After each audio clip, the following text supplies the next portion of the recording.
My first guest does not exactly need a long introduction from me. He's a very accomplished actor and also a writer and now director.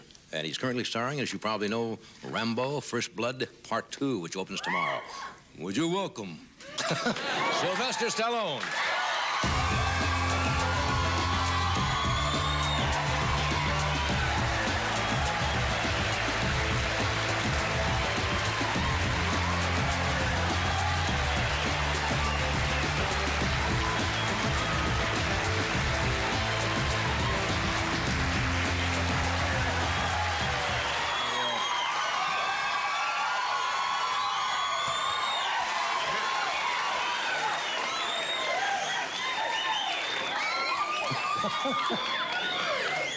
I'd like to have a recording of You'd like to have a record that and carry it with you wherever you go? Thank you very much.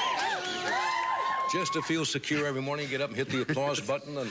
Instead of an alarm clock. Go back in your career 10, 12 years. Would you ever thought you'd walk on a television show and have that kind of reaction? No, actually. 10 years, let's say take 10 years ago. 10 years ago? Yeah. I don't know, they usually don't scream like that when you sweep floors.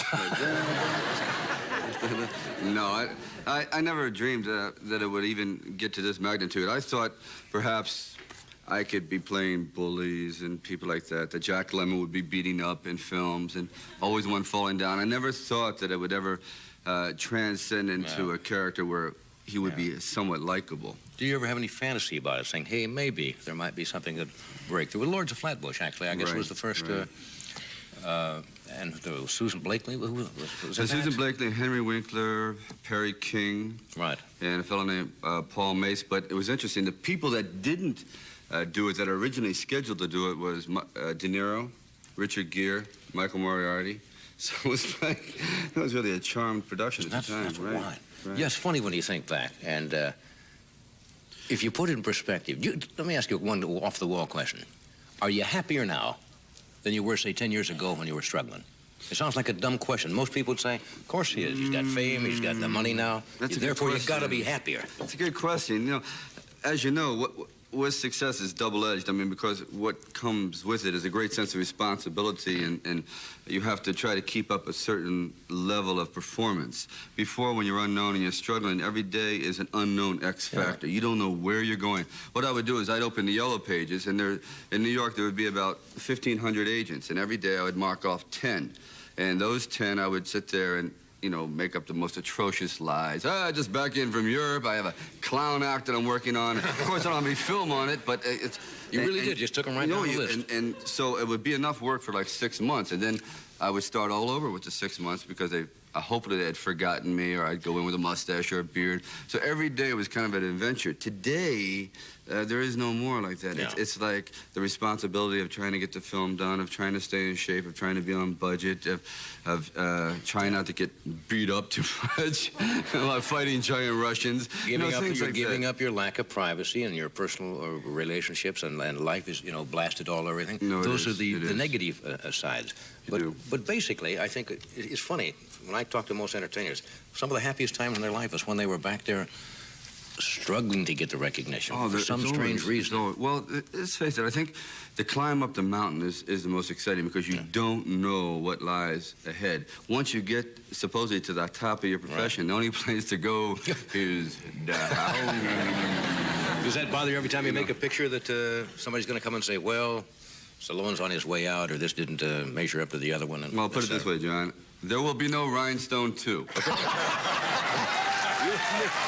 on now, Sorry. Oh, come on. No. I thought you'd be cutting an album soon. No, twist my arm. I'm sorry, that's it. No MTV? Yes, mucus television. That's it. No. You should do an MTV. No. You'd probably go great. I'll bet you they're pretty clever the way they do it. They could stage it and it'd be yes. Sure. You know, if they would have shot that with an X-ray camera, it might have worked. You know, something different from the inside out. But the way it was done, I said, no.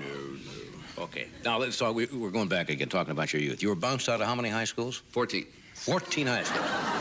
Obviously, you were either bored with it, or you were a lousy student, or you just didn't, your mind was somewhere else. Daydreamer, and I think a lot of people suffer from that.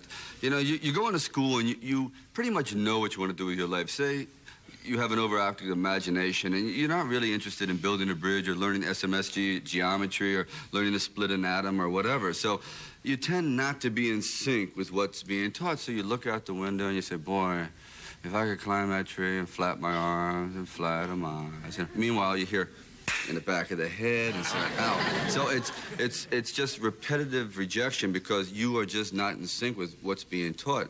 And I think schools, at least from what I've understood, are kind of accelerating their ways of teaching to become a little bit more pliable to understanding the needs of the students. Not everybody goes at the same level. Right, and they're going to get into specialization. I mean, in college, when I was going, it was like you had to have 2 years of a Bachelor of Science, where you had to study everything. Now I think you can go right into specialization immediately. Like if you want to be a turtle breeder, you're going to be a turtle breeder from the beginning, and that's it, no matter what. Nothing's going to stop you from raising those hard little things, boy. And that's it, you know. That sounds kind of nice, actually. It is, actually. Breeding turtles. Yes. No great hurry in the whole thing. What's the story about you running around pretending to be Superboy? Is that true? When you were in school? Yeah. With a cape? It was so sick.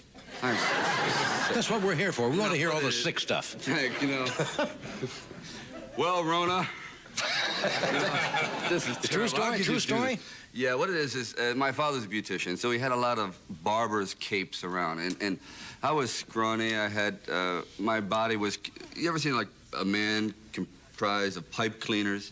Well, that was exact. That's what I didn't have a shadow. You know, we're talking thin, all right? So I was fascinated with two characters: the Steve Reeves Hercules character and Superman. So I bought some Rit dye, and I dyed my T-shirt blue, and I dyed my underwear red, and I dyed my socks blue, and I took this barber cape, and I put the S on with a crayon. Of course, it was backwards. And I put it under my clothing. And I was going to school, except I was looking like a hunchback, you know, because the cape was all like this. And I had my friend Jimmy Cohen, and I pulled him into the men's room. I said, "You're not going to believe this.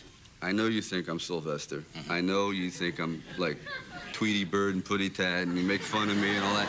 But underneath all this is Superboy." Man, you took that off. And he said, "You know, you're duh." So I opened up, I showed him a little S. Jimmy, my best friend, of course, runs out into the classroom going, "Ah!" My friend is having a nervous breakdown. We got Superboy in the bathroom. So what happened is they took me up in front of the entire school. At lunchtime, made me take my pants off, my clothes off, and everything. And I was standing there, knocked me with this barber cape on. And they said, "Now, flap for us. Flap. And you better fly." And I never went back to school after that. No wonder you went from school to school. Yeah. Flying. Flying for school. We're going to take a break. We're going to come back. We're going to cost more. We also got a clip from Rambo, part 2. Stay where you are. First blood. First blood.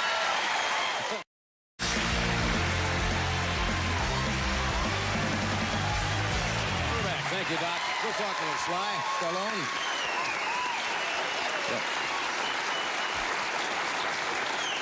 Every picture you do, you did the Rocky pictures, you did the Rambo part 1, First Blood. First Blood. You really got to get yourself in some kind of shape. I mean, that's strenuous work, right? It's pretty strenuous. Well, I feel that the character dictates that you have to have a certain body style. I would like to just, you know, weigh 400 pounds and eating cashews in Tahiti. But unfortunately, the character dictates that he's kind of a fighting machine. He doesn't have a family, doesn't have a past, doesn't have a future. All he is geared towards is combat. So I think, and I've known men like that, so all they do is, everything is physical, right. Constantly working out, looking for ways to perfect themselves. So I have to kind of like live this lifestyle. It's not a healthy one. I mean, it looks all right, but it's really, after a while, it does wear you down. But for this character, who I felt so close to, because it's so important, because he represents a lot of people today that are alive and well, hopefully, and I wanted to do justice by them, by the American military fighting men. Okay, we're going to show have a little excerpt here. What is this piece we're going to see, Sly? Well, he has gone back to Vietnam to extract POWs. He has been caught in some intrigue. He has been captured, and now he's escaped. And what has happened is he's gone through most of his captors, and as a last resort, we find that the Russians are behind the whole thing, and they're going after him now with helicopter and napalm over a waterfall, and I'm being chased by a ball of fire, I think. Just an average day in the country. Just a little barbecue. Watch the monitor. Here's...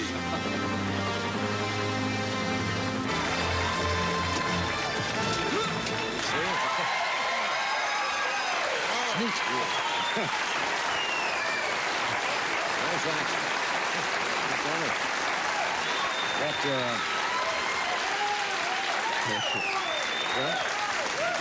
For all these people who go, you got a hit there. You mentioned that one stunt. You were involved in that stunt. Close the fire thing? Well, what happens is there's a little bit of madness that seems to permeate my brain when I'm doing a character like this. It seems like you start to believe that you can do this? You believe sometimes that I want to do that stunt. And what they do is they fire that gasoline from a cannon, and you mark it off about 30 feet away, and as they fire, you hopefully that it's the same amount every time. And as you run, if you keep a certain speed, you'll just clear this ball of fire. If you don't, we're having Rice Krispies. Rice Krispies tonight. You know?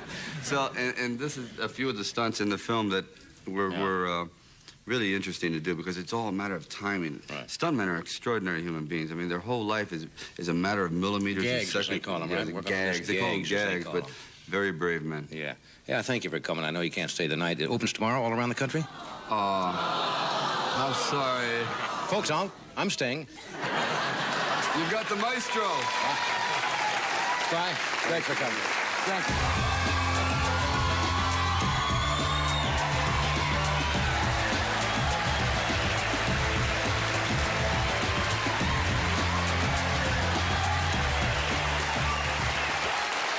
Okay, we'll be back. We have A. Whitney Brown, a very funny young man, and Horacio Gutierrez, who plays piano so beautifully. Stay where you are. We'll be back.